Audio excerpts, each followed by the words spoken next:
আপনি যদি জাতীয় হৃদরোগ ইনস্টিটিউট আছে যেটি শ্যামলী, সেটাতে যদি যে কোনো সময় ইমার্জেন্সিতে যান, দেখবেন যে সবচেয়ে কমন যে কমপ্লেইন নিয়ে রুগীরা আসে সেটা হচ্ছে চেস্ট পেইন। এখন প্রশ্ন হচ্ছে যে হার্ট অ্যাটাকেও চেস্ট পেইন হয়, প্যানিক অ্যাটাকেও চেস্ট পেইন হয়।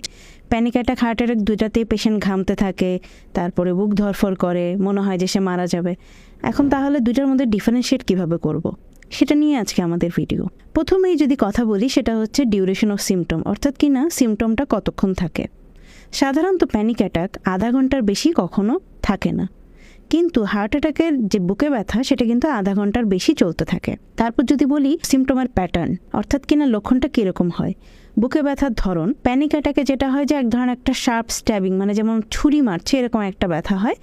আর যেটা হার্ট অ্যাটাকে বলে যে ক্রাশিং চেস্ট পেন, অর্থাৎ কিনা মনে হয় যে বুকের উপরে একটা কিছু চাপ দিয়ে ধরে আছে, একটা বড় হাতির মতো বসে আছে, খুব ভারী কিছু।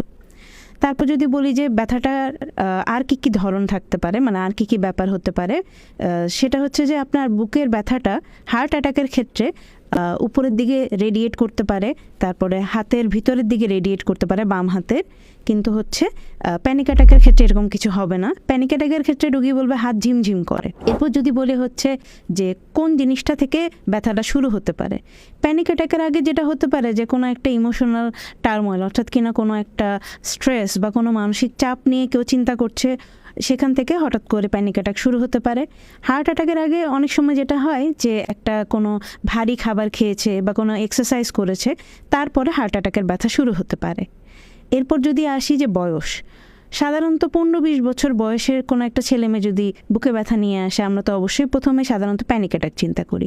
কিন্তু একটু বয়সের বাড়লে, এখন সাধারণত অনেক সময় দেখা যায় 30-এর পরেও হার্ট অ্যাটাক হওয়া শুরু করেছে। তো আপনি ধরেন 30-এর পরে বা এরকম বেশি বয়সে আসলে, বা 40, 50, 60 এদিকে আসলে আমরা হার্ট অ্যাটাক প্রথমে চিন্তা করতে পারি।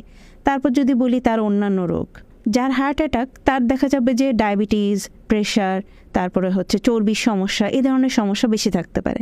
প্যানিক অ্যাটাকে এরকম থাকবে না তা না, কিন্তু প্যানিক অ্যাটাকের ক্ষেত্রে মানে এরকম থাকলে আমরা হার্ট অ্যাটাক আগে চিন্তা করতে পারি। আর প্যানিক অ্যাটাকের ক্ষেত্রে যেটা বলতে পারে, আগে তার মানসিক রোগের ইতিহাস থাকবে, সে মানসিক রোগের ওষুধ খাবে ইত্যাদি। তারপর যদি বলি বংশগত ইতিহাস, প্যানিক অ্যাটাকের ক্ষেত্রে যেটা হয় যে বংশেও কারো প্যানিক অ্যাটাকের ইতিহাস থাকতে পারে। হার্ট অ্যাটাকের ক্ষেত্রে ফ্যামিলিতে হার্ট ডিজিজের ইতিহাস থাকে ইত্যাদি। এখন কথা হচ্ছে যে এই কয়টা জিনিস দিয়ে আপনি একটা মোটা দাগে পার্থক্য করতে পারবেন, কিন্তু একটা ইসিজি বা হচ্ছে একটা কিছু ব্লাড পরীক্ষা ছাড়া একদম অ্যাবসলিউটলি কেউ বলতে পারবে না যে এটা হার্ট অ্যাটাক কি হার্ট অ্যাটাক না। তাই যদি আপনার এরকম কোনো বুকে ব্যথা হয়, যেটা ভালো হবে সেটা হচ্ছে নিকটস্থ একজন চিকিৎসকের পরামর্শ নেওয়া এবং নিশ্চিত হয়ে। Thank you.